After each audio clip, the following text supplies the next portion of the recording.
Have you ever wondered how to find great red Burgundy while staying on a budget and not putting your mortgage in jeopardy? Stay tuned, I've got a bunch of tips for you.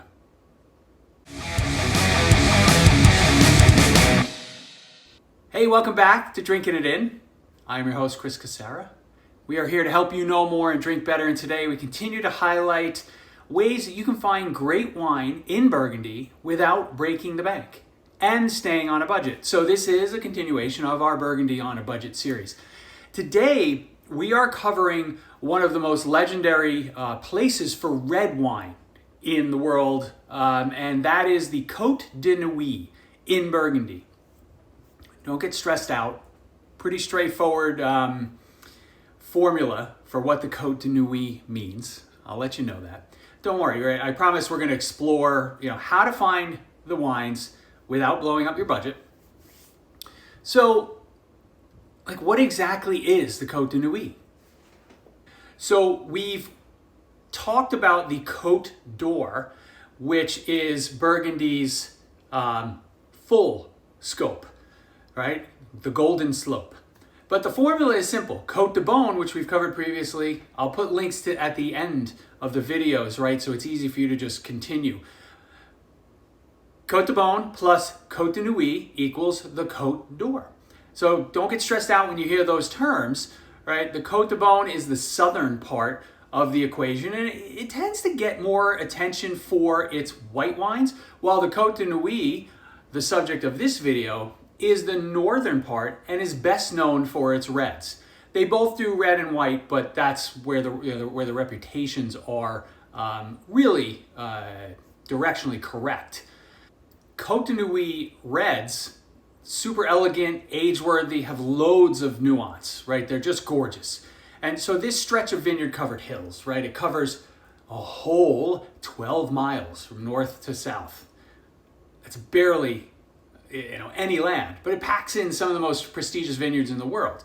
Names you've heard like Gevrey-Chambertin, Nuits Saint-Georges, and Vos Romanée. But these are not terms, Vos Romanée, I think.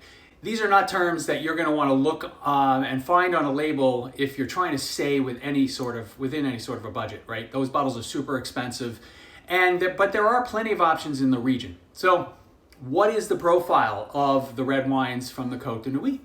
Remember, red Burgundy is 100% Pinot Noir, so if you're a Pinot Noir lover, this is like your nirvana. The typical Pinot Noir aromas will be here: red cherries, raspberries, earth, spice, mushrooms. But what really sets Burgundy apart are the additional nuance that involve more floral notes, an elegant and silky mouthfeel, higher acidity, and some minerality. The same classifications that we've talked about previously, that exist in white Burgundy exist for red Burgundy. So we will take a quick run through the pyramid to explain. If you already know this, you can skip to the next chapter in the video. I've put the chapters in the show notes. Thanks to Last Bottle Wines for the map. So there are 4 levels of classification. Number 1, the lowest level, is the regional wine. So these are going to be labeled Bourgogne, Pinot Noir. They can come from anywhere in the region, right? They're usually, again, the most affordable, and the quality overall in the scheme of the wine world is very good for entry-level wines. Second, as we go up the pyramid, village wines. So these are wines from specific villages such as Marsanne or Ficine.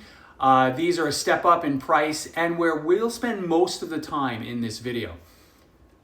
Third level, getting smaller, the Premier Cru. These are the specific vineyards within a village known for producing consistently great wines, and they're labeled with the village name and the vineyard, like Gevrey-Chambertin, Premier Cru La Casetière, or something along those lines. Finally, the tippy-top Grand Cru, top-tier wines, most famous vineyards. These are super expensive, and because they're small quantities, the prices are just going to continue to go up as demand increases. You may recognize terms as Echezot or Clos de Vougeois. If you can taste these on someone else's dime, do it. I had a few of these. I've done some videos in the past. Do I have any more in my cellar? No, unfortunately. So, in the end, the question is, can you find great wines in the Cote de Nuits while staying under $40 or so? And the answer is yes. So here are some of the Cote de Nuits villages that I believe are underrated and offer great values in no particular order. Number 1, Marcenais. So this is the northernmost village of the Cote de Nuits and one that I go back to pretty often. There are lots of options under $40. The wines are fresh, they're vibrant, they're easy to drink, and again, won't break the bank. Number 2, Ficine. I think I'm saying that right, but the pronunciation police will come after me. It is just south of Marcenais. It's a little more earthy, structured, the Pinot Noirs. They age well, right? It's a great place to explore if you like Pinot Noirs that have a little more grip. Number 3, Cote de Nuits Village. These wines represent all the small villages together. Great value here.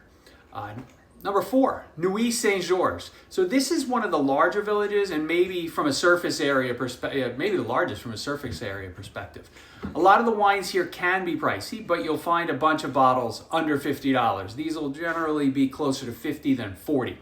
So these wines are ones to consider for aging as they tend to be a little bigger than the other wines in the area. So consider that. And number 5, the Haute Cote de Nuits. Now, my opinion here may be influenced by this particular wine right here, as this David Dubon wine continues to blow me away. This is actually just his Bourgogne. I still see this wine in the 30s, and I'll buy that all day, any day. But if you see his Haute Cote de Nuits, you have to purchase it. Don't overlook this village or that label. So now that you know where to look in red Burgundy from the Cote de Nuits without spending an enormous amount of money, I'd like to know in the comments if you've tried any of these Pinot Noirs from any of these villages, or if you have specific ones that I should be looking at. Did I miss a big one? Does this analysis have a giant gaping hole where I missed a village that is just fantastic for Pinot Noir that you can get without breaking the bank? So that's really it. I appreciate you joining. I'm going to put, like I said, I'm going to put some links to the Cote de Beaune videos that we've done.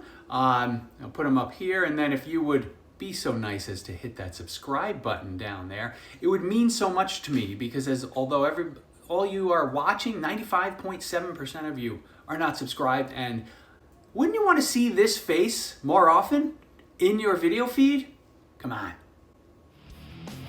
Thanks for joining.